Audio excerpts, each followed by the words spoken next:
A scarred biker storms into a small-town diner and shouts a promise that shocks everyone. He didn't mean what you think. He meant a promise. 2 scared boys, a dying friend's last wish, and a deadline before Christmas. The town whispers, "Paperwork says no." Old rumors from his past surface. The social worker is skeptical. The boys are terrified. Mercy, loyalty, and a battered leather jacket try to make a family where no one expects one. Can a diner, a reluctant woman, and a feared biker undo a lifetime of fear? In time for Christmas? The morning sun slanted through the dusty windows of the Cozy Spoon, catching floating specks that danced in its golden beams like tiny stars performing just for the early risers. Maggie O'Rourke moved with practiced ease behind the worn Formica counter, her movements a familiar dance developed over years of service in this small-town hub. The diner hummed with the comfortable sounds of early morning, coffee percolating in the ancient machine that somehow made the best brew in town, plates clinking as she arranged them for the coming rush, and the gentle murmur of conversation that wove between the tables like a comforting blanket. She grabbed a chipped white mug, noting the small crack along its rim that somehow made it more charming than flawed. It was one of the original set her father had bought when he first opened the place, and she couldn't bear to replace it. The espresso machine hissed and sputtered as she prepared Mrs. Duffy's usual morning cappuccino, sending up clouds of fragrant steam that momentarily fogged the gleaming surface of the counter she'd polished just an hour before. The elderly woman sat in her regular booth by the window, the vinyl seat showing wear from countless mornings just like this one, its faded red surface catching the morning light. "Extra foam today, Mrs. D?" Maggie called out, her voice carrying the warmth that had earned her the nickname Mags from the regulars who considered the diner their second home. "You know me too well, dear," Mrs. Duffy replied, looking up from her crossword puzzle, her reading glasses perched on the tip of her nose. "7 down has me stumped today. 9 letters for unexpected blessing. Any ideas?" Tom, the crossing guard still in his bright yellow vest, waved from his seat at the counter. "Those hash browns are perfect today, Mags. Crispy just how I like them. Whatever you did different, keep doing it." "Secret's in the patience," Maggie winked, though her smile didn't quite reach her tired eyes. "Can't rush the good things." Behind the counter, tucked beneath the ancient cash register with its satisfying ding, sat a stern reminder of reality. A red-stamped utility notice that made her stomach clench every time she glimpsed it. The 3rd one this month, with bold letters warning of disconnection. The handwritten Daily Special board propped on the counter advertised, "Mama's meatloaf with 2 sides, $8.99, a recipe passed down," from her grandmother that still brought in the lunch crowd faithfully. Maggie had barely finished writing it with her blue chalk when Bill, the postman in his navy uniform, pushed through the door, bringing with him the scent of crisp morning air and the jingle of the bell overhead. "Morning, everyone," he called out, settling onto his usual stool with a groan and a stretch of his shoulders. "Just coffee today, Mags. Running behind schedule. Mrs. Jenkins got another package from that shopping channel, 3rd this week." As she poured his coffee into a sturdy mug, emblazoned with the diner's faded logo, Maggie's eyes drifted to the small note taped beside the register. "Ruth's Meds, 8 a.m., 2 p.m., 8 p.m. Her mother's schedule was as much a part of her daily routine as brewing the first pot of coffee at 5:30 sharp. She checked her watch. Still time to run upstairs to their small apartment with the morning dose before the lunch rush began. Ruth had been sleeping poorly lately, the arthritis making her restless through the night. The Cozy Spoon wasn't just a diner. It was the town's living room, a sanctuary of warmth and comfort that stood against changing times. Every scratch on the black and white floor tiles and every worn spot on the counter told a story of shared meals, celebrations, heartbreaks, and quiet confidences exchanged over cups of coffee that never seemed to empty. Even the ancient ceiling fan, spinning lazily overhead with its occasional squeak, seemed to whisper tales of the generations it had watched come and go through the glass door with its peeling gold lettering. Maggie was wiping down the counter, her mind drifting to the stack of bills waiting upstairs, when she felt it before she heard it. A low rumble that seemed to make the silverware tremble in their holders and the water glasses vibrate with tiny ripples. The conversation died down as the sound grew louder, like an approaching summer storm. Mrs. Duffy's crossword puzzle lowered slowly to her table, her pencil frozen mid-letter. Tom's fork paused halfway to his mouth, a piece of egg dangling precariously. Bill's coffee cup clinked against its saucer as he set it down to look toward the door. Maggie grabbed her dish rag, wringing it slightly between fingers that had grown suddenly cold as she looked toward the window. The rumble of motorcycles grew louder, a growling chorus that seemed to shake the very foundation of the building.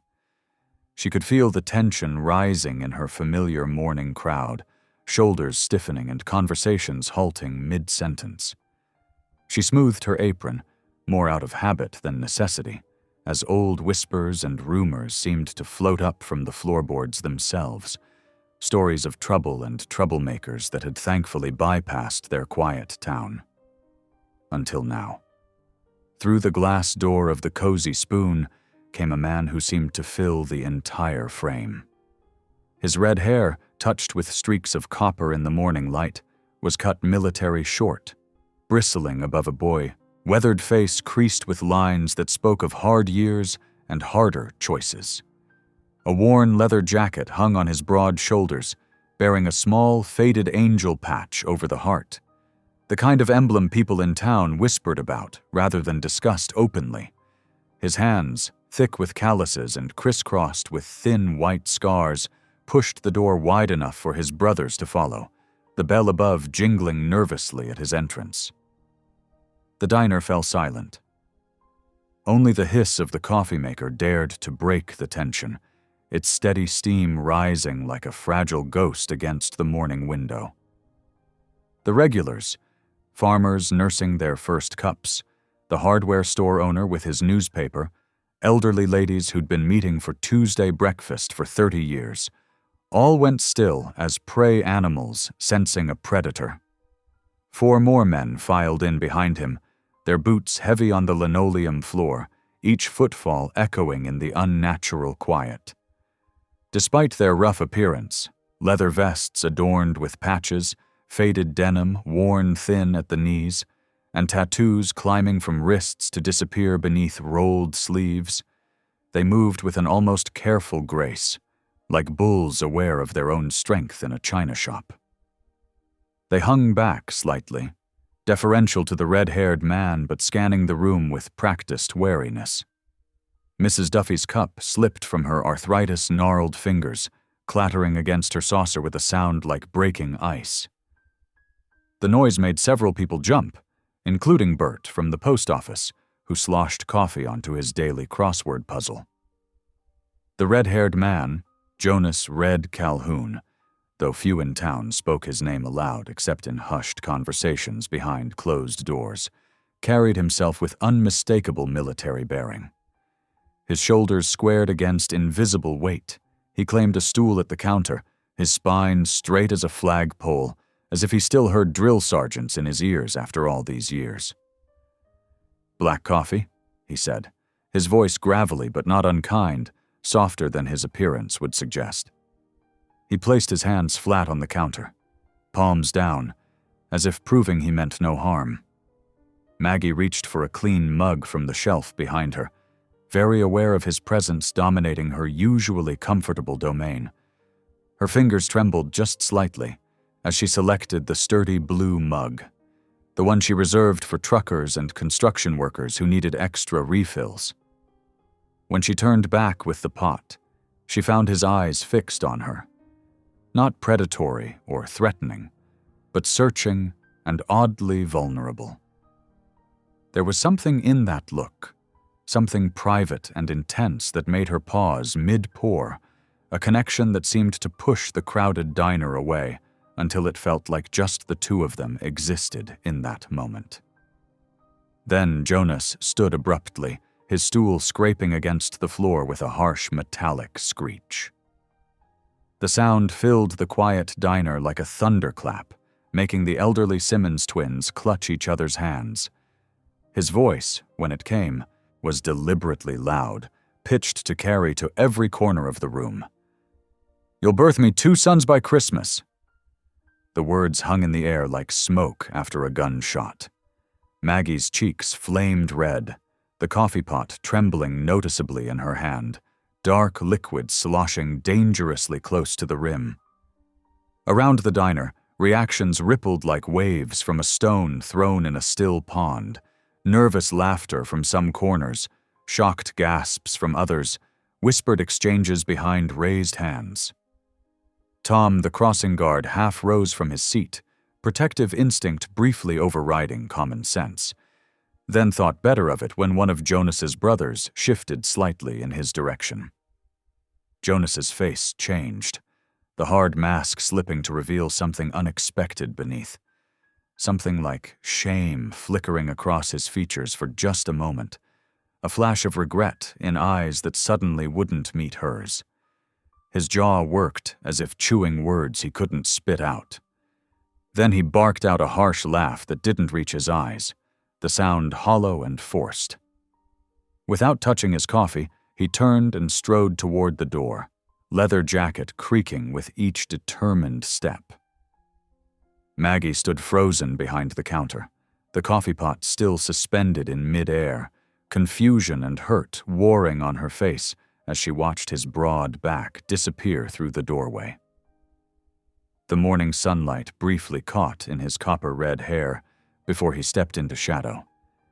He stopped on the diner steps, hesitating for reasons no one inside could guess, leaving her and the rest of the Cozy Spoon's patrons to stare at his silhouette through the window, a dark shape against the brightening day. An hour dragged by like molasses in winter. The morning rush trickled out, leaving Maggie to wipe down tables and wrestle with her wounded pride. The familiar rhythm of cloth against laminate couldn't soothe the sting of that biker's words. Coffee cups clinked as she gathered them, her movements sharp with lingering frustration. The bell above the door chimed, its cheerful sound cutting through the quiet diner, and she looked up to find Jonas standing there again. Alone this time. Different. The swagger was gone from his stance. His shoulders, while still straight, carried a visible weight. The leather jacket that had seemed so imposing earlier now hung on him like armor that had lost its purpose. His eyes, she noticed, were red-rimmed and tired. He cleared his throat, one hand fidgeting with the zipper on his jacket. "Ma'am? Could I have a word? Outside?" His voice was softer now, almost hesitant, nothing like the commanding tone he'd used before. A hint of vulnerability leaked through the cracks of his tough exterior. Maggie glanced at the nearly empty diner, the 2 regulars nursing their coffees in the corner booth, then nodded to Sally, her part-time waitress who was refilling sugar containers behind the counter. "Watch the counter for a minute?" Sally nodded, her curious eyes darting between Maggie and the imposing stranger. The morning air was crisp, as Maggie followed Jonas onto the diner's wooden stoop. Sunlight glinted off the chrome of his parked motorcycle at the curb. A breeze rustled through the maples lining Main Street, carrying the scent of approaching autumn. He reached into his jacket pocket and pulled out a worn leather wallet, the edges frayed from years of use. "I owe you an explanation," he said, fumbling with something inside the wallet, thick fingers surprisingly gentle with whatever he sought. "What I said before, it wasn't right. But it wasn't what you think. I'm not looking for charity or handouts. He withdrew a photograph, dog-eared and soft at the edges from frequent handling. The colors had faded slightly, giving it a wistful quality. In it, a man in army fatigues had his arms around two boys. The older one wore a guarded expression, shoulders tense and eyes wary, while the younger one's smile was bright but shy, his small hand clutching the man's uniform sleeve. "That's Tommy," Jonas said, pointing to the man with a calloused finger that trembled slightly. "My best friend. Was my best friend." His voice caught on the past tense, a raw edge of grief making itself known. "Those are his nephews. Eli's 15, Noah's 13. They're good kids. Been through a lot already." Maggie studied the photo, noting the family resemblance in their dark hair and angular faces, the protective way Tommy's hands rested on their shoulders. A familiar ache of empathy stirred in her chest. "Was." Jonas pulled out a folded piece of paper, its creases deep and worn, as if it had been opened and refolded countless times. "Tommy died 3 weeks ago. Cancer. Fast and ugly." His jaw tightened as he swallowed hard. "By the time they found it, it was everywhere. He only lasted 6 weeks after diagnosis." He handed her the note, careful even in this simple gesture. "These were his last words to me. Made me promise to find the boys, keep them safe. I was there when he wrote it." Maggie unfolded the paper carefully, feeling the weight of its importance.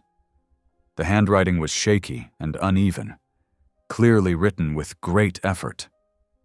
"Take care of my boys, Red. They're all that's left of me. Don't let them get lost in the system. They need someone solid, someone good." The simplicity of the words, their desperate plea, made Maggie's throat tighten. She glanced up at Jonas, seeing him differently now. "I don't know the first thing about being a parent," Jonas admitted, running a hand over his short hair, a gesture that spoke of helplessness. "Tommy knew that. But I made a promise. Those boys, they're in emergency foster care right now. Different homes, different schools. Eli's already tried to run once to find his brother." His voice dropped. "They're talking about sending them out of county in 2 weeks if nobody local steps up, maybe even splitting them permanently." Maggie handed the photo and note back, her practical nature kicking in even as her heart squeezed. At the thought of brothers separated. Where are they now? Who's handling their case? What would they need? The questions came automatically, her mind already sorting through possibilities, obstacles, solutions. Social worker's name is Linda Martinez. She's good people, actually listens when the boys talk. Jonas pulled out a business card, slightly bent from being in his wallet. She's willing to meet, explain things proper. The boys need stability, guidance, someone who can teach them normal stuff. He gestured vaguely at the diner behind them. He trailed off, looking lost for a moment, the tough biker suddenly adrift. "I can't do this alone. That's what I was trying to say this morning. Came out all wrong, way wrong." Maggie took the card, turning it over in her hands, feeling the embossed letters under her fingertips. Her mind raced with questions about her mother's care and her increasing memory lapses, about the diner's thin margins that barely kept them afloat, about the enormous responsibility of 2 troubled teenagers who'd already lost so much. But she couldn't shake the image of those boys in the photo, or the desperate plea in Tommy's handwriting, or the way the younger one's smile seemed to hold on by a thread. "I'll meet with her," Maggie said finally, tucking the card into her apron pocket. "Tomorrow, just to hear more, to understand what would be involved." She held up a warning finger, setting a clear boundary. "That's not a yes to anything else, just listening, understanding what those boys need." Relief flooded Jonas's face, softening the hard lines around his eyes. For a moment he looked younger, less formidable. "That's all I'm asking. Thank you." The simple gratitude in his voice was genuine, unadorned. Really, thank you. Maggie's kitchen table disappeared under a sea of paperwork. Pay stubs fanned out like playing cards, utility bills formed messy stacks, and her tax returns from the past 3 years spread across one corner. The afternoon sun slanted through her kitchen window, making the dust motes dance in the golden light, casting long shadows across her cramped but cozy space where so many family meals had been shared over the years. She rubbed her temples, feeling the beginnings of a headache forming behind her eyes as she stared at the foster care application forms. The questions seemed endless, intimidating in their thoroughness. Income verification, character references, medical history, home inspection requirements, space requirements, background checks, educational plans. Her modest 2-bedroom house suddenly felt inadequate, too small for the life she was considering bringing into it. Would the boys even have enough room to breathe, let alone grow? The answering machine's red light blinked insistently from the counter, a steady pulse demanding attention. Maggie pressed play while sorting through another stack of papers, her fingers slightly trembling. "This is Karen Whitman from Child Protective Services," a crisp voice announced, professional and clipped. "I understand you're interested in discussing placement for the Reeves boys. I have an opening tomorrow at 9 a.m. sharp. Please bring all completed preliminary forms and supporting documentation. Be advised there's a 2-week window before out-of-county placement becomes necessary. Call my office to confirm." Maggie scribbled the time on a sticky note, her stomach tightening at the mention of the deadline. 2 weeks. Just 14 short days to convince a social worker she could handle 2 teenage boys while running a diner and caring for her mother. The calendar on her wall seemed to mock her with its neatly marked squares, each one bringing the boys closer to being sent away. The bell above the diner's front door chimed, the familiar sound cutting through her thoughts. Through the connecting door to her house, Maggie heard Sally call out, "Evening, Sheriff!" Sheriff Lana Hayes's boots clicked across the diner floor, the authoritative sound unmistakable even through the wall. "Evening, Sally. Is Maggie around?" Maggie sighed, quickly stacking the papers into neater piles, trying to create some semblance of order in the chaos. "In here, Lana," she called, smoothing her hair back and straightening her shoulders. The sheriff appeared in the doorway, her uniform pressed and badge gleaming under the kitchen lights. She stood tall and confident, her observant eyes taking in the paperwork explosion. "Got a minute?" she asked, though it wasn't really a question. "Sure. Coffee?" Maggie offered, already reaching for the pot she'd brewed an hour ago. "Thanks." Lana settled into a kitchen chair, the wood creaking slightly under her weight, as she watched Maggie pour 2 cups. Word travels fast in small towns. "Doesn't it just?" Maggie set the coffee down with a gentle clink and took a seat across from her old high school classmate. The warmth of the mug felt comforting against her palms.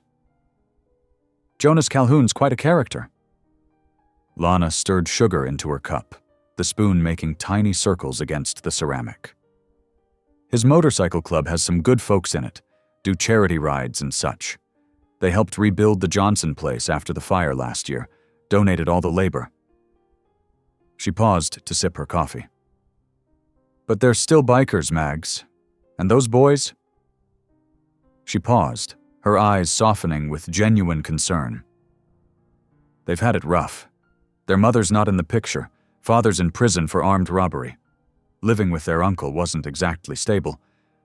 Tommy meant well, but his place was no environment for children."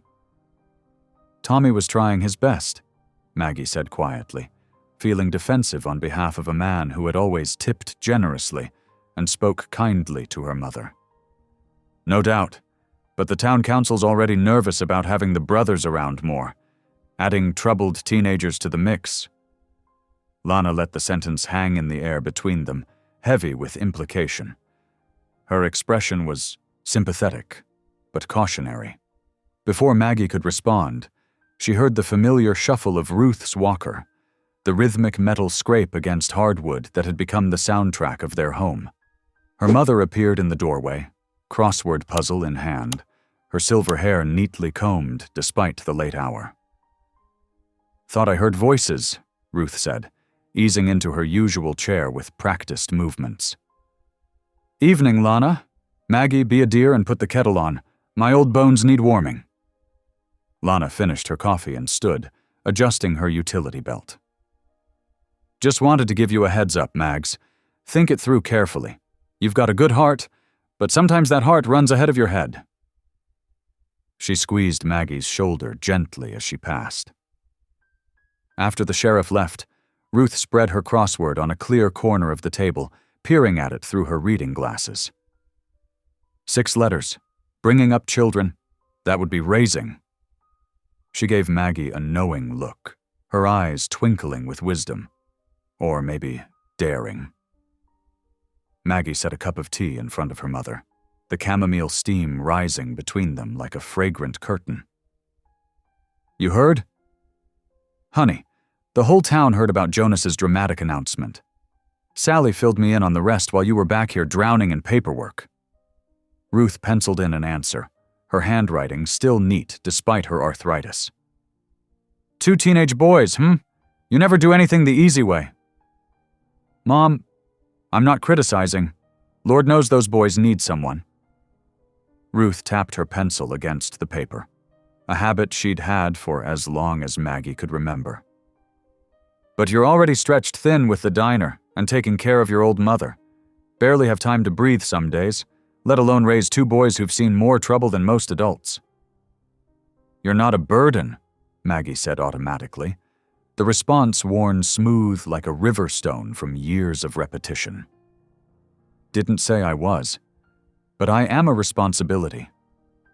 Ruth reached across the papers to pat Maggie's hand, her skin papery and warm. "Just make sure you're doing this for the right reasons, not just because you can't say no to someone in need. Those boys deserve more than good intentions." Maggie looked at the stacks of forms, each one a reminder of the mountain she'd have to climb in 2 short weeks. Her mind flashed to the photograph Jonas had shown her. 2 boys with wary eyes and uncertain smiles who needed someone to fight for them when everyone else had given up or been taken away. She began gathering the papers into a folder, her movements deliberate and determined, even as uncertainty fluttered in her chest like a trapped bird. There was so much that could go wrong, so many ways she could fail these boys. The responsibility felt overwhelming, a weight that might crush her already burdened shoulders. But she couldn't shake the feeling that doing nothing would be the bigger failure, that somewhere in this impossible situation was the family they all needed. The Kaijo fluorescent lights buzzed overhead in the county office meeting room, casting a harsh glow that made everyone look washed out and tired. Maggie shifted uncomfortably in her hard plastic chair, feeling the edge dig into her lower back. She took in the institutional beige walls with their faded motivational posters and the lonely box of worn toys on a metal shelf. Puzzles missing critical pieces, a headless action figure with chipped paint, and books with dog-eared pages and crayon scribbles in the margins. The door opened with a squeak that echoed in the quiet room. Karen Whitman entered first, her sensible heels clicking rhythmically against the scuffed linoleum floor. Her crisp navy pantsuit and tidy bun gave her an air of efficient authority. Behind her came 2 boys, and Maggie's heart squeezed painfully at their expressions. The older one, Eli, was all angles and wariness. He stood tall but hunched, like someone perpetually expecting a blow, his lean frame wrapped in a too-big denim jacket with frayed cuffs. Dark circles shadowed his eyes like bruises, and his jaw worked constantly, grinding down whatever words he wouldn't let escape. His fingers twitched at his sides, ready to either defend or retreat.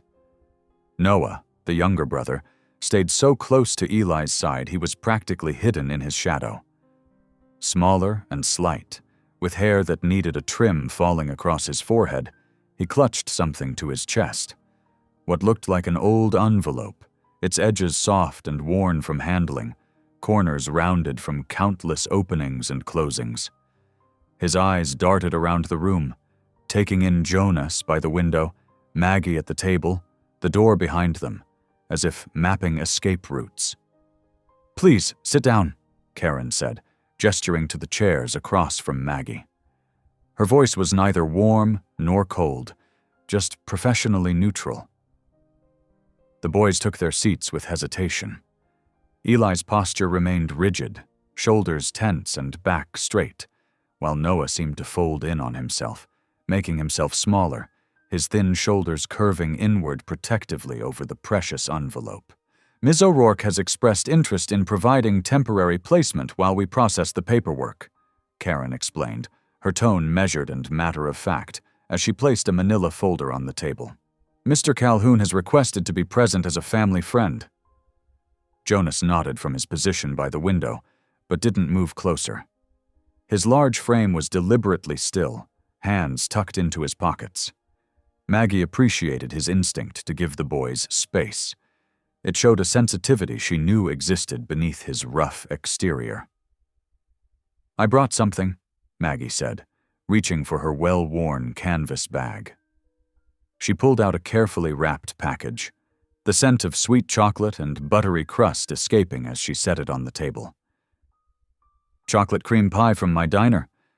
I wasn't sure what you boys like, but most folks seem to enjoy this one. Made it fresh this morning." Noah's eyes widened slightly at the mention of the diner, a flicker of recognition crossing his face. His fingers tightened on the envelope he held, knuckles going white. "The cozy spoon," he said softly, speaking for the first time. His voice was small but clear, like a bell in the sterile room. "On Main Street? With the blue awning?" "That's right." Maggie smiled encouragingly, crow's feet deepening at the corners of her eyes. "You know it?" Noah glanced at his brother, as if seeking permission, then back at Maggie.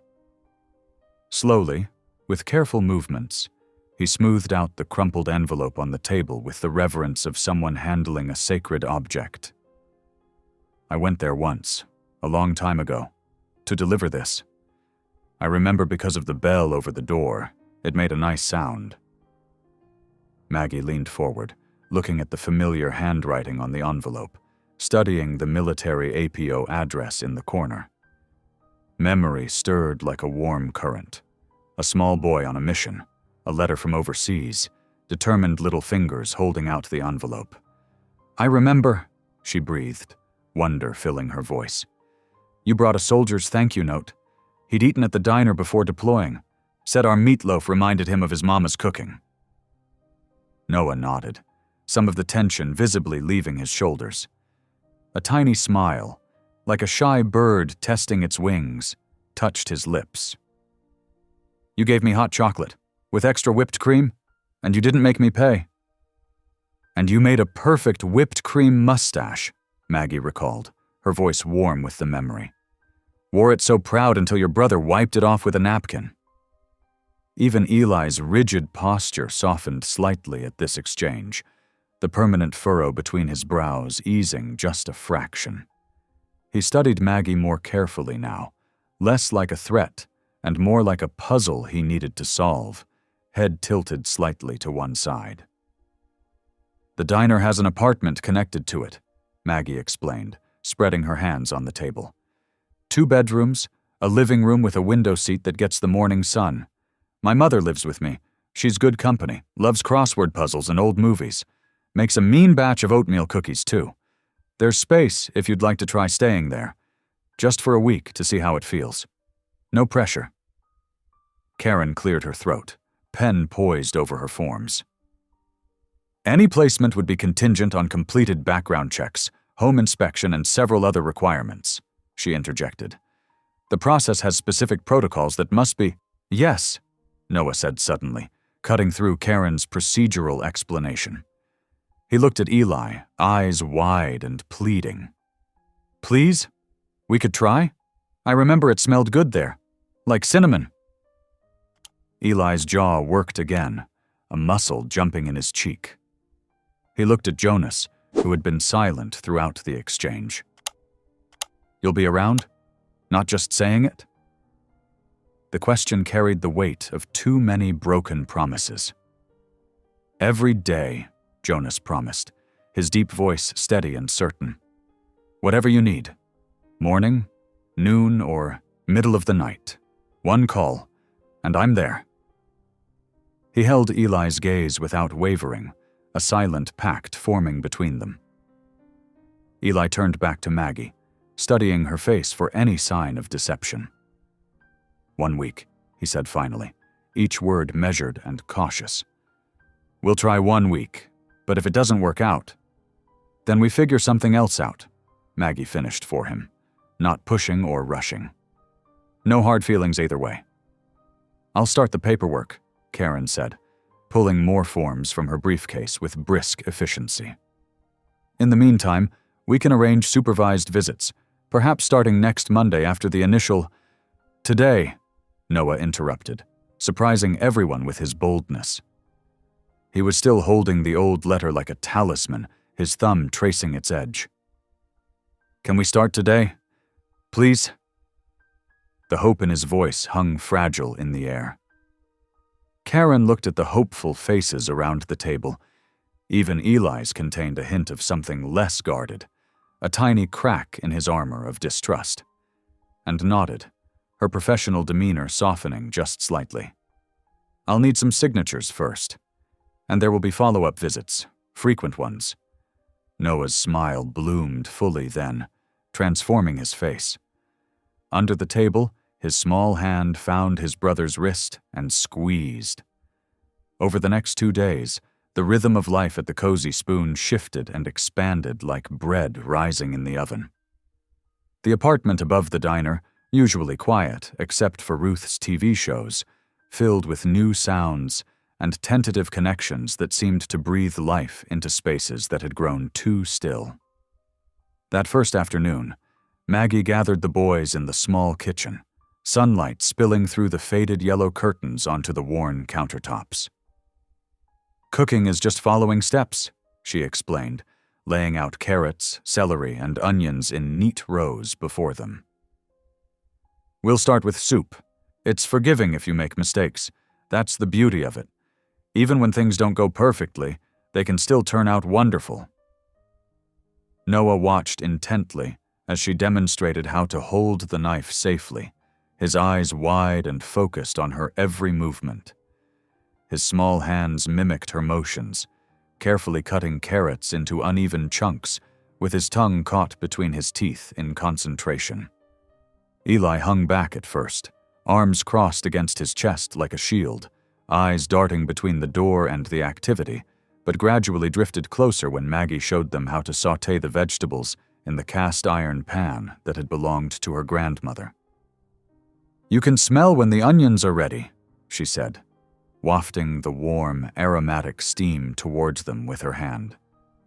They get sweet, and just a little bit golden around the edges. That's how you know it's time for the next step. The soup simmered on the stove, filling the apartment with a rich, homey scent, while Maggie taught them to set the table properly. Forks on the left, spoons and knives on the right, she explained, demonstrating with silverware that didn't quite match but had served faithful duty for years. And the napkin gets folded just like this. Noah arranged each setting with careful precision, his small fingers adjusting each piece until it sat perfectly straight, while Eli straightened the napkins without being asked, his eyes flickering to Maggie to see if she'd noticed his contribution. Outside in the back lot, where the afternoon sun cast long shadows across the cracked asphalt, Jonas spent an hour showing Eli how to change a flat tire on his motorcycle. Always loosen the lug nuts before you jack it up, he explained, his hand steady on the wrench as he demonstrated the proper technique. Otherwise the wheel spins and you're just wasting your energy. Eli's shoulders, usually tight with tension, relaxed as he worked with the tools, his hands becoming surer with each turn of the wrench. Noah sat nearby on an overturned milk crate, hugging his knees to his chest, watching them work with quiet fascination, while Jonas taught him to patch a small tear in leather gloves. "Sometimes fixing things makes them stronger than before," Jonas said quietly, showing Noah how to work the thick thread through the tough leather. "See how the stitches pull everything together? The tear's still there underneath, but now it's got extra support." The brothers came by in twos and threes throughout the day, each bringing something useful, not just items, but skills and moments of connection. Big Mike, with his massive arms covered in tattoos that told stories of his past, sat patiently mending Eli's torn school hoodie with surprisingly delicate stitches. "Learned this in the Navy," he explained with a wink when he caught Eli staring. "When you're at sea for months, you either learn to fix your own gear or you walk around in tatters." Another brother, Dave, brought over a used toolkit in a battered red box with a dent in one corner. "Every man needs his own tools," he said solemnly, showing Noah how each piece fit in its place, allowing the boy to run his fingers over the smooth metal surfaces.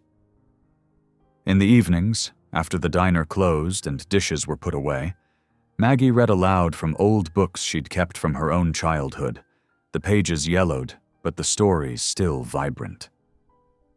Noah curled up on the couch beside her, pressing close to her side as if to absorb both the story and her warmth, while Eli pretended not to listen from the kitchen table, where he carved wooden spoons with careful, methodical strokes, the soft scrape of his knife against the wood creating a gentle backdrop to Maggie's voice.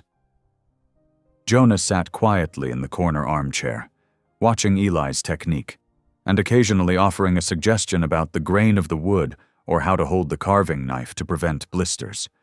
Ruth observed it all from her favorite armchair by the window, her crossword puzzle forgotten in her lap, as she took in the unfolding scene before her.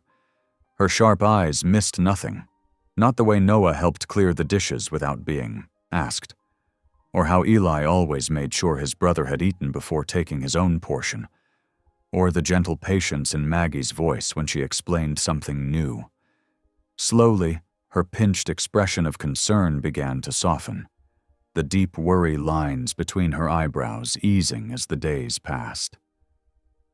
"They're good boys," she murmured to Maggie on the second night, as they stood side by side washing dishes, their hands submerged in soapy water. "Rough around the edges, maybe, but good hearts. You can see it in how they look after each other." The brothers had brought over sleeping bags and air mattresses, setting them up in what would become the boys' room once proper beds arrived. That night, after everyone had settled in, Maggie paused in the doorway, looking at the peaceful scene illuminated by the soft glow of a nightlight. Noah was curled up tight in his sleeping bag, like a small comma, clutching his precious envelope close to his heart, even in sleep. Eli lay straight as a board in his own makeshift bed, but his face had lost its daytime wariness in sleep, making him look younger and more vulnerable than he ever allowed himself to appear while awake.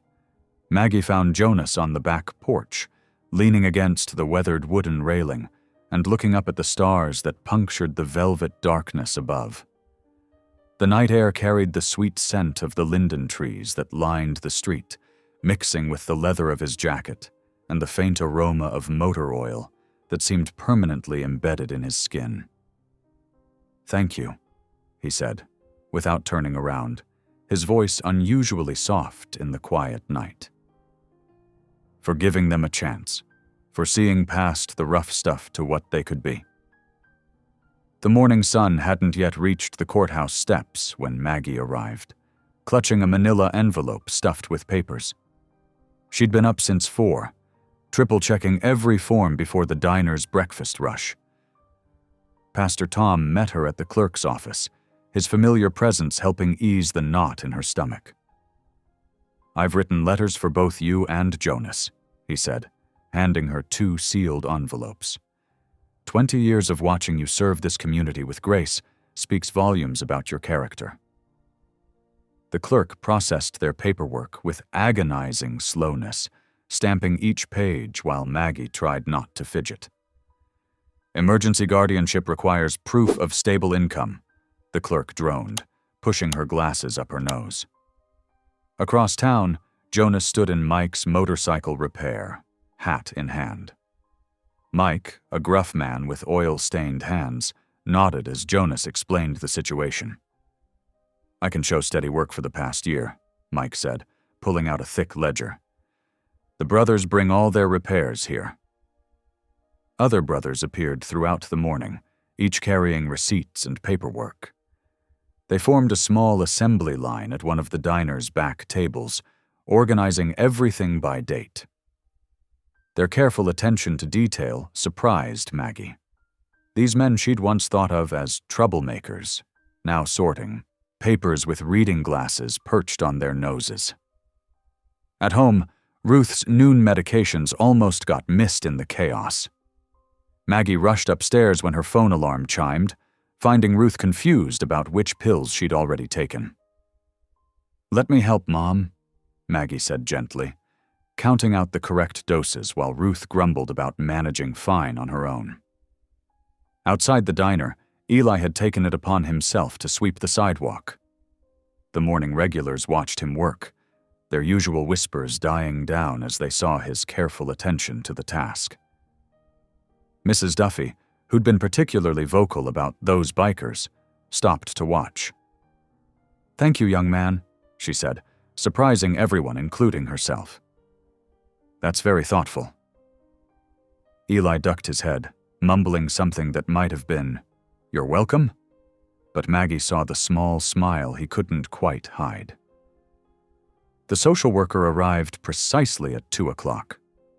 Karen's neutral expression revealed nothing as she observed Noah helping Ruth with her crossword puzzle while Eli wiped down tables. She made notes about the sleeping arrangements, checked the kitchen cupboards, and interviewed each person separately. "The space is small," Karen commented, "but well maintained." She reviewed the character references, income statements, and preliminary guardianship papers. Her pen moved steadily across her notepad. Jonas stood quietly by the window during the inspection, his usual confidence subdued. When Karen asked about his employment, he presented Mike's documentation without comment. The brothers had organized everything perfectly: proof of regular work, steady income, even receipts for school supplies they'd already bought for the boys. "The file shows promise," Karen said finally, closing her notebook. "The living situation appears stable, and the community support is notable." She paused, adjusting her glasses. "However, the county will need to perform a standard background review on Mr. Calhoun before proceeding further." Jonas's jaw tightened slightly, but he nodded. "Whatever you need to do." Maggie watched worry flicker across his face and felt her own heart sink. They'd made so much progress. The boys were settling in, the paperwork was filed, even the town was starting to accept them. Now everything hinged on Jonas's past. Karen packed up her briefcase, her expression still carefully neutral. "I'll be in touch once the review is complete," she said, heading for the door. "Continue maintaining detailed records of the household routine." The night settled heavily over the diner, moonlight casting long shadows through the windows. At 2 a.m, Maggie jerked awake to the sound of dishes clattering downstairs. Her heart pounding, she rushed down to find Ruth in her nightgown, arranging plates on the counter. "Mom?" Maggie called softly. "What are you doing?" Ruth turned, her face confused. "I need to set up for the breakfast rush. Dr. Wilson always wants his eggs exactly at 6. "Mom, Dr. Wilson? Retired 15 years ago." Maggie approached slowly, noticing how Ruth's hands shook. "It's the middle of the night." Ruth stared at the plates, her expression crumpling. "But I need to..." She looked around, lost. "Where am I?" Maggie's hands trembled as she dialed 911. Within minutes, flashing lights painted the diner's walls red and blue. Jonas appeared from somewhere, helping Ruth into a chair while they waited. The ambulance ride felt endless. Maggie clutched Ruth's hand as the EMTs asked questions her mother couldn't answer. In the ER, doctors ordered tests while Ruth drifted in and out of clarity. "Early signs of cognitive decline," the doctor said gently. "We'd like to keep her for observation." Maggie sank into a hard plastic chair in the corridor, her mind racing. How could she care for Ruth and 2 teenage boys? The responsibility felt crushing. A warm cup of coffee appeared in front of her. Jonas sat down, his leather jacket creaking. "Found this in the cafeteria," he said. "It's terrible, but it's hot." Hours ticked by. Jonas didn't leave. Instead, he pulled out his phone and started reading aloud. "Hey, Ruth," he called into her room. "What did the nurse say when she found a thermometer in her pocket?" Ruth's tired voice drifted back. "What?" "Some jerk took my temperature." Jonas grinned at Ruth's soft chuckle. He kept reading jokes, each one worse than the last. Ruth's responses grew stronger, more present. Maggie watched him, surprised by this gentle side of the intimidating biker. Around dawn, exhaustion hit Maggie like a wave. She swayed in her chair, and suddenly Jonas's steady hand caught hers. She gripped it like a lifeline, letting tears fall silently. "You don't have to do everything alone," he said quietly. The morning brought Ruth's discharge papers and a thick packet of care instructions. Pastor Tom arrived with a 3-ring binder labeled Elder Care Resources. "The church has a respite care program," he explained, showing Maggie the schedules. "And there's a support group that meets weekly." Maggie flipped through the pages, overwhelmed but grateful. She watched Jonas help Ruth into a wheelchair, his movements careful and sure. The boys waited in the diner with breakfast ready. They'd managed on their own, showing a responsibility she hadn't expected. In that moment, looking at her unlikely family, Maggie made her decision. It wouldn't be easy, but they would figure it out together. Ruth needed her. The boys needed her. And maybe, just maybe, she needed them too. She squeezed Jonas's arm as he helped Ruth into the car. His steady presence gave her strength. They would face whatever came next as a family, fear and all. The cozy spoon glowed with warmth as the sun set on day 9. Paper lanterns and twinkle lights transformed the humble diner into something magical. A long table stretched through the center, covered in white tablecloths that Ruth had pressed herself, her fingers working carefully to smooth each wrinkle. "Just like old church suppers," Ruth said, carefully folding napkins into triangles.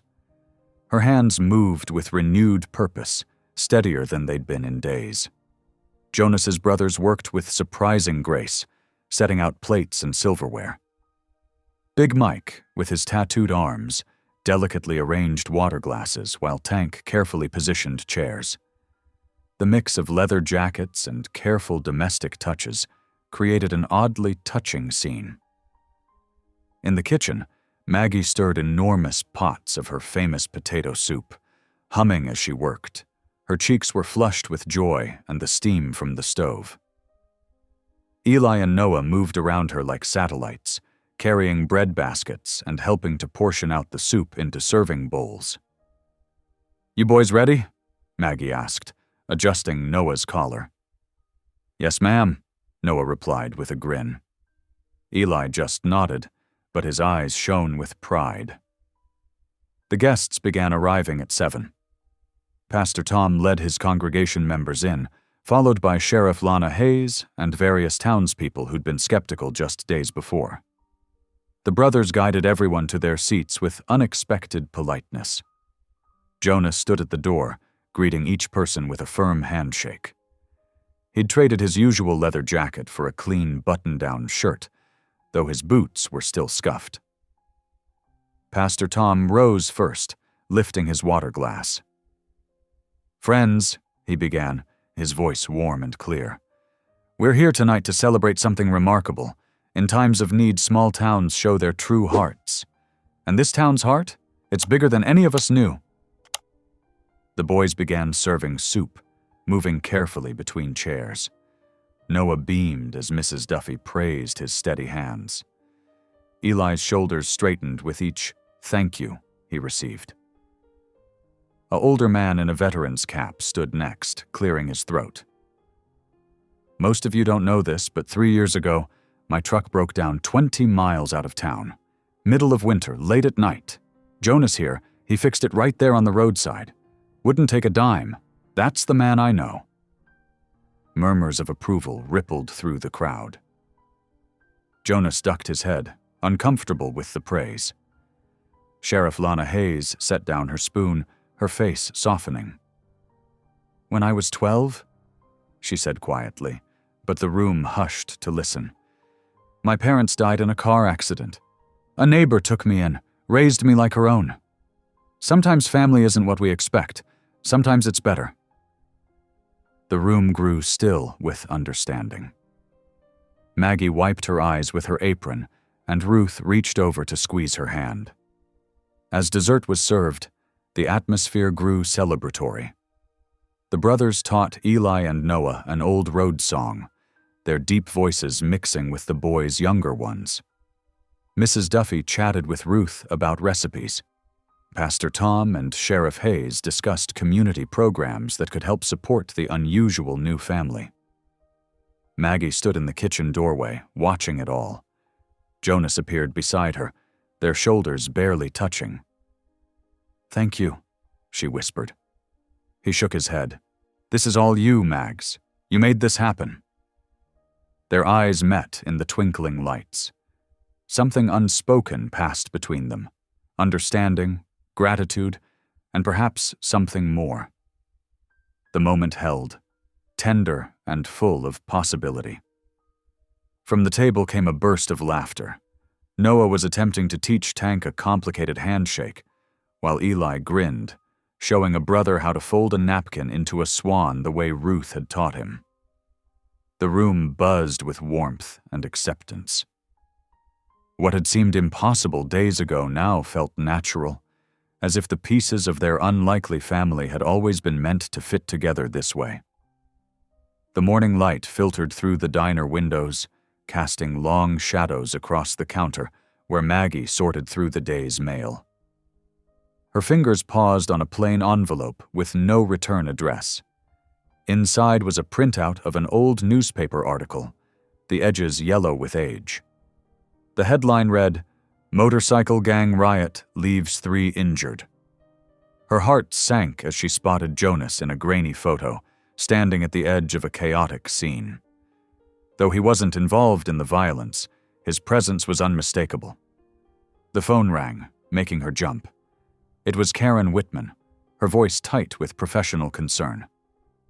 "Ms. O'Rourke, we've received some concerning information about Mr. Calhoun's past associations. A county official flagged it during review." Maggie's hands trembled as she held the phone.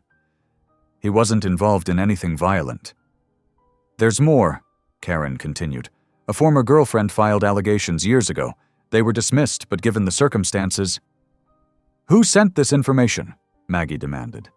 "Anonymous tip. We're required to investigate all potential risks." By afternoon, whispers had spread through town like wildfire. Eli and Noah heard them at the corner store. Hushed voices, sidelong glances, words like dangerous and criminal following them. Jonas arrived at the diner looking worn. "Mags, I need to explain. I was young," he said, sitting heavily at the counter. "That riot? I was there, but I tried to stop it. The girlfriend thing. She was angry when I left, made up stories.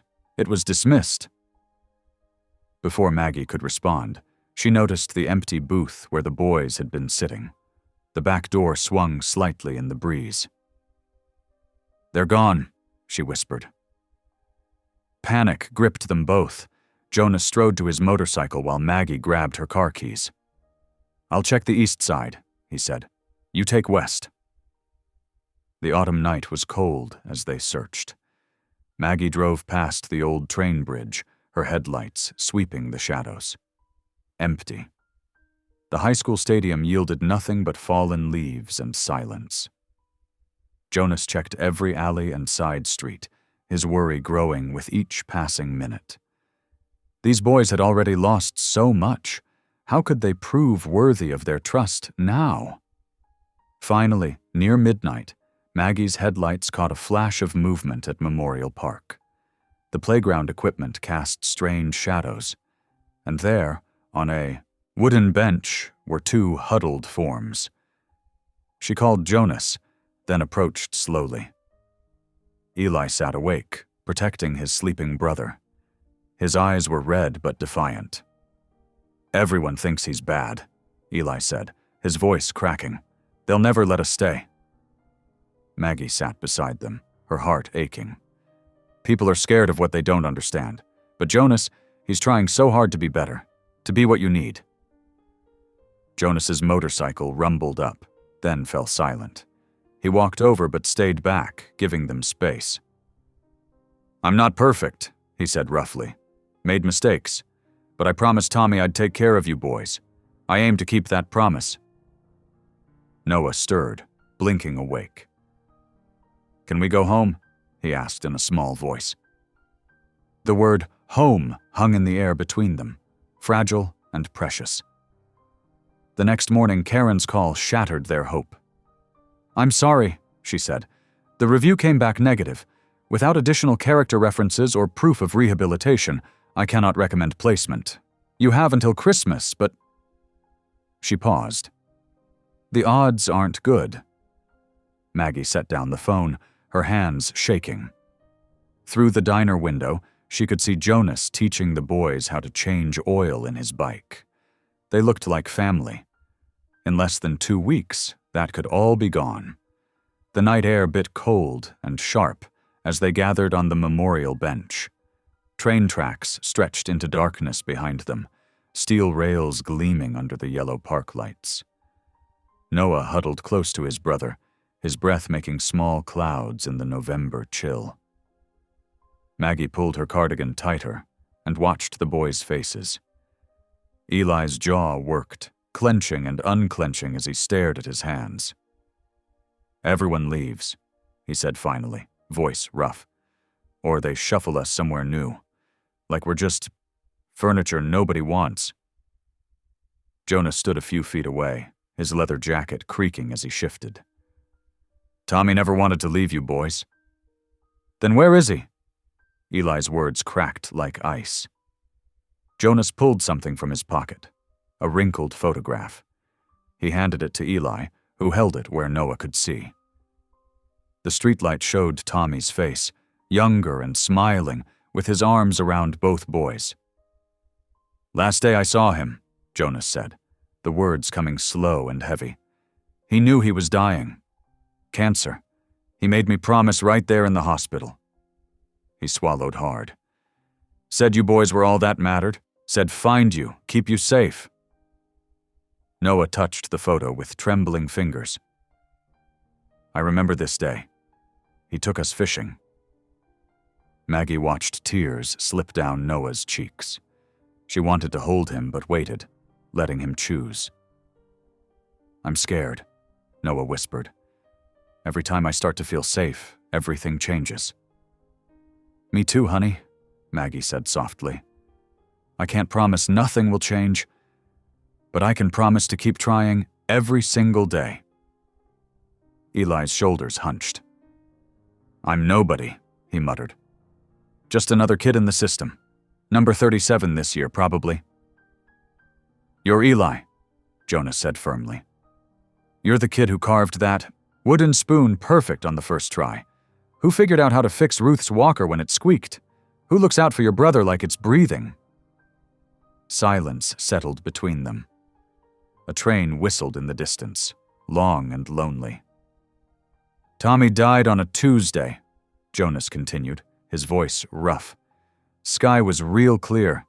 He couldn't talk much at the end, but he wrote your names." He pulled out his wallet, showed them a scrap of paper with shaky handwriting.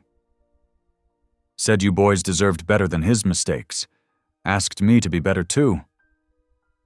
Maggie noticed how Jonas's hands shook slightly as he tucked the paper away. "I've got mistakes too," he admitted. "Done things I'm not proud of. But this promise to Tommy, to you boys, that's something I won't break." Noah leaned into Maggie then, surprising her. She wrapped an arm around him, feeling his small frame shiver. "The diner feels like home," Noah said so quietly she almost missed it. "With the bells on the door and the way it smells like cinnamon in the morning." Eli looked up at last, his face vulnerable in the dim light. "You really want us? Even with all this trouble?" "Yes," Maggie said simply. "Both of you." They sat together as the night grew deeper, sharing quiet truths until the cold became too much. Finally, they walked back, not to the diner, but to the small house Maggie called home. The next afternoon, Karen's call came as they were cleaning up from lunch. Her voice was professionally neutral, but carried an edge of sympathy. "There's going to be a hearing," she said. 3 days from now, the board wants to reassess the placement given recent complications." Maggie gripped the phone tighter, watching through the window as Eli helped Noah with homework at the kitchen table. "We'll be there," she said firmly. "All of us." The community center's fluorescent lights buzzed overhead as Maggie taped the last notice to the bulletin board. "Emergency community meeting, tonight 7 p.m., stood out in bold letters. Her hands trembled slightly as she stepped back. Pastor Tom moved chairs into a circle, his sleeves rolled up. "The town's already talking," he said. "Word spreads fast when it matters." By 7 o'clock, people filled the room. Mrs. Duffy brought her famous lemon squares. The postman, off duty now, carried a leather folder stuffed with paper. Even Mr. Jensen, the hardware store owner who usually avoided town meetings, settled into a metal folding chair. "First," Pastor Tom began, standing at the center, "we need letters. Personal testimonies about Jonas, Maggie, and the boys. Specific examples matter more than general praise." Old Frank Webster, a wheat farmer with weathered hands, raised his arm. "That red fellow, Jonas, he pulled my truck from a ditch last month. Wouldn't take a penny. Stayed till near midnight helping fix the axle." He patted his jacket pocket. "Got my statement right here, notarized this afternoon." Ruth sat near the front, a piece of paper trembling in her hands. Maggie touched her mother's shoulder as Ruth practiced in a whisper. "I've seen love grow in my own home. Seen those boys bloom like garden flowers after rain." "Perfect, Mom," Maggie murmured. Mary Chen, who ran the pharmacy, stood up next. "I'm starting a home safety fund for proper beds, school supplies, whatever they need." She placed an envelope on the table. "Already got $800. The room hummed with energy as more people stepped forward. Mrs. Patterson from the library offered to document Jonas's volunteer work fixing their heating system. The high school principal mentioned Eli's improving grades. The door opened, and Sheriff Lana Hayes stepped in. The room quieted. She removed her hat, surveyed the gathering, and cleared her throat. "Last week," she said, "Jonas and his crew helped search for old Mr. Miller when he wandered off his property. Found him safe, got him home, then fixed his fence the next day." She paused. "I'd like to testify about that if it helps." Near the back, Jonas sat with his brothers. One of them, Mike with the gray beard, approached Maggie and pressed an envelope into her hands. "Been saving up," he mumbled. "Ain't much, but it's honest money. For the boys." Maggie counted later. $2,000 in worn bills, rubber-banded together. Jonas paced in a corner, paper crumpling in his fists as he practiced his own testimony. I ain't perfect, he muttered. Made mistakes. But these boys... His voice caught. Pastor Tom stood nearby, nodding encouragement. The evening flew by in a blur of signatures and stories. Karen called just as they were stacking chairs. The hearing is set for Friday, she said. Day after tomorrow, 9 a.m. sharp. Maggie watched Jonas helping Eli carry boxes of letters to her car. Noah trailed behind, carefully holding Ruth's written statement like it was made of glass. We'll be ready, Maggie told Karen, and meant it. The community center emptied slowly, people lingering to offer help, share memories, sign the thick petition. Tomorrow they would organize it all, but tonight they had proof that love could grow anywhere, even in the cracks between fear and hope. The County Social Services building loomed gray and official in the morning light. Inside the hearing room, wooden benches creaked under the weight of supporters. A stenographer's fingers hovered over her machine, while fluorescent lights hummed overhead. 3 board members sat behind a long table, their faces carefully neutral. Karen Whitman, the social worker, presented the concerning evidence first. The projector flickered with a grainy newspaper photo, young Jonas in the background of a motorcycle rally that had turned violent. The incident resulted in property damage, she stated professionally. Next came a thick manila folder. A domestic complaint filed by a former girlfriend in 2008, Karen continued. Though dismissed, it raises concerns about temperament. The room felt heavy until Pastor Tom stood, straightening his collar. I've watched Jonas Red teach our boys to change oil, fix bicycles, and respect their elders. The man in those old papers isn't the man I know today. Sheriff Lana Hayes testified next, her uniform crisp. 2 weeks ago, Jonas organized a search party for a missing elderly resident. He stayed out all night until we found him safe. That's the real measure of character. An older veteran with a cane approached the table. Name's Bill Crawford. 3 years back, my roof was leaking bad. No money to fix it. Jonas and his crew showed up one morning. Materials, labor, everything. Wouldn't take a dime. Just said veterans look after veterans. Then came the surprise. A man in a business suit who Jonas clearly recognized. I'm David Meyer, former vice president of the motorcycle chapter. I left 5 years ago to start my own business. Jonas supported my decision, helped me transition out respectfully. He's been steering the group toward community service ever since. Maggie stepped forward next, arms full of papers. She laid out weekly schedules showing chores, homework time, and Ruth's medication routine. We've already enrolled the boys in school, she said, presenting the forms. Their health insurance is arranged through my diner's policy. We've set up counseling appointments. She spread receipts across the table. These show our household expenses, proving stable income. And here's the home inspection report Pastor Tom helped arrange. Jonas stood last, his hands clasped behind his back. The room went still. I ain't proud of my past, he began quietly. Made plenty of mistakes. But my friend Tommy trusted me with his dying wish, to protect these boys. They deserve a chance at something steady, something good. He swallowed hard. I'm learning every day how to be better for them. Got a whole town helping teach me.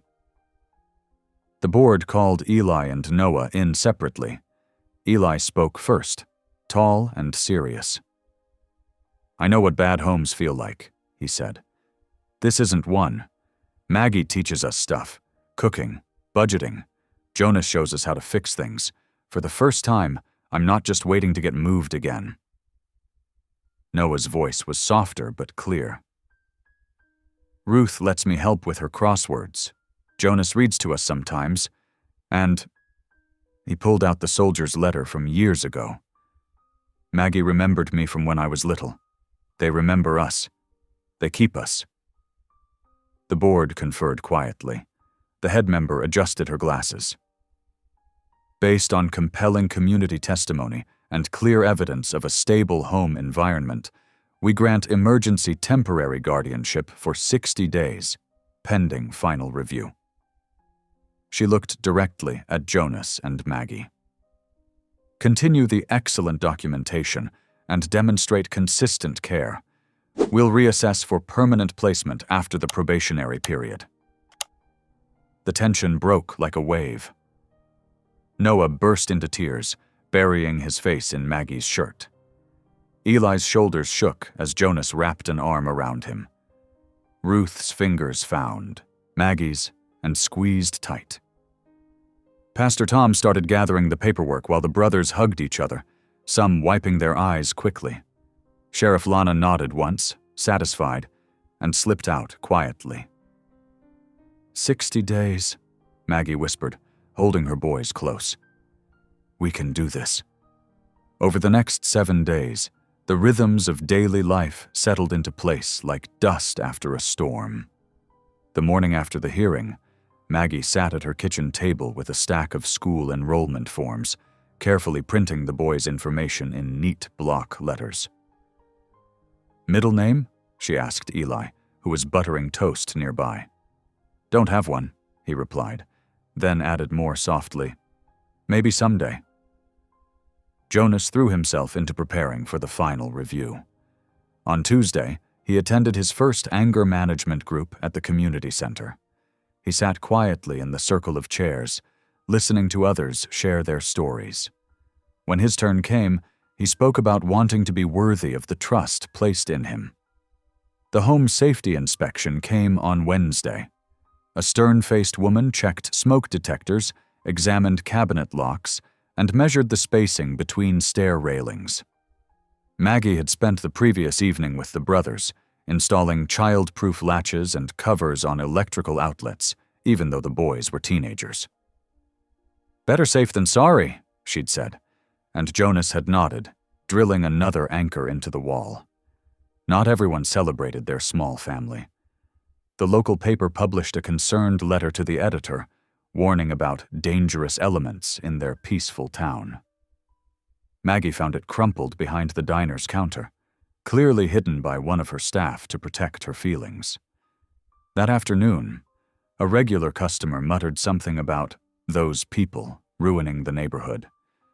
But for every harsh word, there were moments of grace.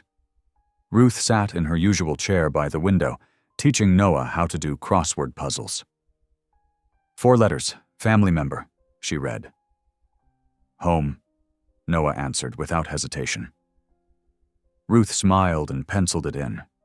Eli discovered he had a knack for fixing things. When Ruth's walker started squeaking, he carefully oiled the joints until it glided smoothly. Thank you, young man, she said formally, but her eyes were warm. The caseworker visited on Friday, reviewing their progress. Maggie showed her the new household schedule posted on the refrigerator: homework times, chore rotations, medication reminders for Ruth. Jonas presented proof of his steady income from the repair shop, plus letters from satisfied customers. We're managing, Maggie told her. It's not perfect, but we're figuring it out together. The weekend brought small victories. Jonas replaced the leaking kitchen sink, teaching Eli about pipe fittings, while Noah handed them tools. The brothers dropped by with donated winter coats and school supplies, each item carefully chosen. That Sunday evening, Noah presented Maggie with a hand-carved wooden spoon. The handle was rough but lovingly shaped, decorated with small stars he'd practiced carving. For cooking, he explained shyly. Jonas showed me how. The week ended with them gathered at the diner after closing. A small pine tree stood in the corner, waiting to be decorated. Maggie unwrapped ornaments from tissue paper while Ruth supervised from her chair, calling out suggestions. Not too many on one side, she directed. Noah, honey, spread those candy canes out more. Jonas lifted Eli to reach the higher branches, his movements careful and gentle. The boy hung a simple wooden star he'd carved himself, then stayed in Jonas's steady grip a moment longer than necessary.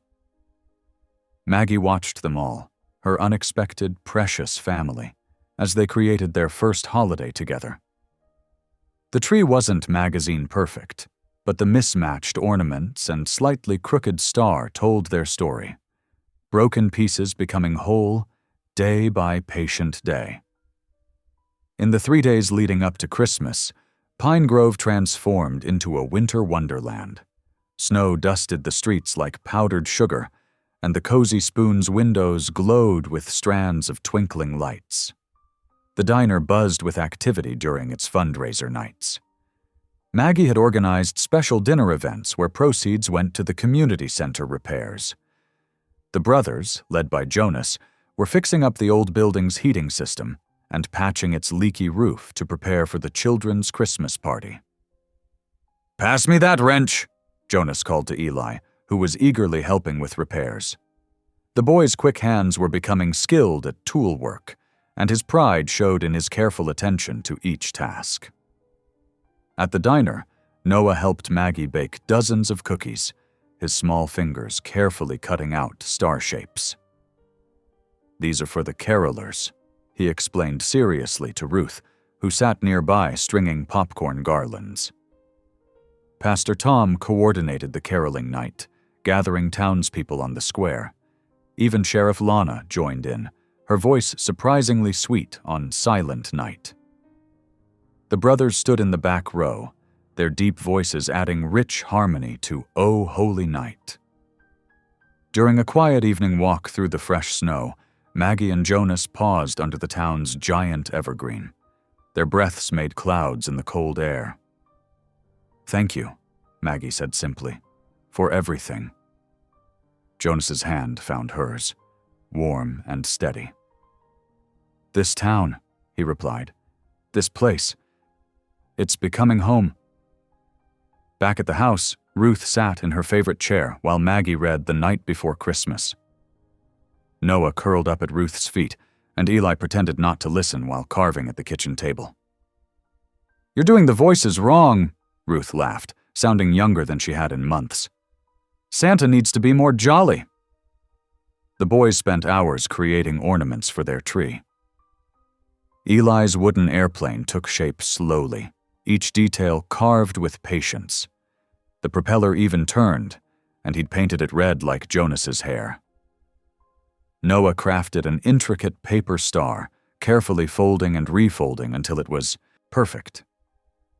Inside, he tucked the soldier's letter that had first connected him to Maggie years ago. "It's like a time capsule," he explained quietly, "for remembering how we got here." The foster caseworker's call came while they were decorating. Maggie listened intently, her hand gripping the phone. "The county is very impressed with your progress," Karen said. "They're scheduling adoption reviews for the new year, and they're prioritizing children who have proven stable placements. Keep doing what you're doing." Maggie shared the news carefully, not wanting to promise too much. "We have more work ahead," she explained, "but we're on the right path." The town tree lighting ceremony brought everyone together on Christmas Eve. The Cozy Spoon stayed open late, serving hot chocolate and cookies to cold carolers. Through the windows, Maggie could see the brothers helping younger children build snowmen, their leather jackets dusted with snow. Pastor Tom led the countdown, and the giant tree blazed to life with hundreds of colored lights. Noah gasped in delight, while Eli tried to hide his smile. Jonas stood behind them, one hand on each boy's shoulder, his face soft in the glow. Ruth watched it all from her wheelchair, wrapped in warm blankets. "Look at that," she murmured to Maggie. "Just look at what you've built." The Cozy Spoon's windows reflected the tree's lights, making the diner seem to sparkle. Inside, the small tree they'd decorated stood proud, its mismatched ornaments telling their story. The wooden airplane, the paper star, and all the other handmade treasures marking their first Christmas together. Steam rose from cups of cocoa. Carols drifted through the evening air, and for a moment everything felt possible. Not perfect, There were still forms to file, reviews to pass, and challenges ahead, but possible. And on this snowy Christmas Eve, that possibility felt like more than enough. The Christmas morning sun painted the Cozy Spoon's windows with golden light. Inside, warmth wrapped around everything like a blanket. The scent of cinnamon rolls baking, fresh coffee brewing, and the quiet hush of snow falling outside. Maggie moved through the kitchen, her slippers making soft sounds on the worn floor. The brothers who'd stayed overnight, Bear and Tommy Jr., were already up, quietly setting the table with the good plates Ruth insisted on using for Christmas. Jonas emerged from the guest room where he'd been sleeping, his red hair tousled and his normally stern face soft with morning peace. "Merry Christmas," he said, voice still rough with sleep. The boys came downstairs together, Eli trying to look cool despite his obvious excitement, Noah practically bouncing. Ruth watched from her favorite chair, wrapped in her new quilted robe, looking more alert than she had in weeks. "Can we do presents?" Noah asked, eyeing the small pile under their modest tree. "Breakfast first," Maggie said firmly, but her eyes were twinkling. "Family, tradition." The word family hung in the air like a gift itself, making everyone smile. Over plates of cinnamon rolls and eggs, they shared quiet conversation. The brothers told stories about past Christmases, making the boys laugh. Ruth corrected their table manners with her usual dry humor, but there was warmth in her voice. When it was time for presents, they gathered around the tree. Eli presented his carved wooden airplane to Jonas, the red paint matching perfectly. "It's not much," he mumbled, but Jonas held it like treasure. "This is craftsmanship," he said seriously. "Real skill here." Noah's paper star went to Maggie, and when she opened it to find the soldier's letter inside, her eyes welled up. "Oh, honey," she whispered. "So we never forget how we found each other," Noah explained, then surprised everyone by hugging her tight. "Thanks for everything. Mom." The word fell naturally, unforced. Eli looked up sharply, then slowly nodded. "Yeah," he added quietly. "Thanks, Mom." Maggie couldn't speak, just pulled them both close. Jonas watched with suspiciously bright eyes, while Ruth dabbed at her face with her handkerchief. The phone rang mid-morning, interrupting their quiet celebration. Maggie answered, her hand trembling slightly when she recognized Karen's voice. "I have good news," the social worker said. "The county board met yesterday. Based on the successful emergency guardianship, the overwhelming community support, and clear evidence of a stable home environment, they're fast-tracking your long-term placement case." Maggie gripped the counter. "What does that mean exactly?" "It means we're officially pursuing permanency with you and Jonas as primary caregivers. There's still paperwork and processes ahead, but this is the county's formal commitment to keeping the boys with you." When Maggie shared the news, Noah burst into tears of relief. Eli stood very still, then walked over and leaned against Jonas's shoulder, accepting the man's gentle pat on his back. That evening, the diner filled with townspeople for their community Christmas celebration. Lights twinkled everywhere, carols drifted through the air, and the smell of Maggie's famous hot chocolate made everything feel magical. Pastor Tom offered a blessing that made everyone misty-eyed, speaking about the miracle of chosen family and the power of second chances. Sheriff Lana stood in the crowd, actually smiling as she watched the brothers help serve Christmas cookies. Ruth held court from her special spot near the counter, looking more like her old self than she had in months, humming along with the carols and accepting hugs from well-wishers. Maggie stood in the diner doorway, watching it all.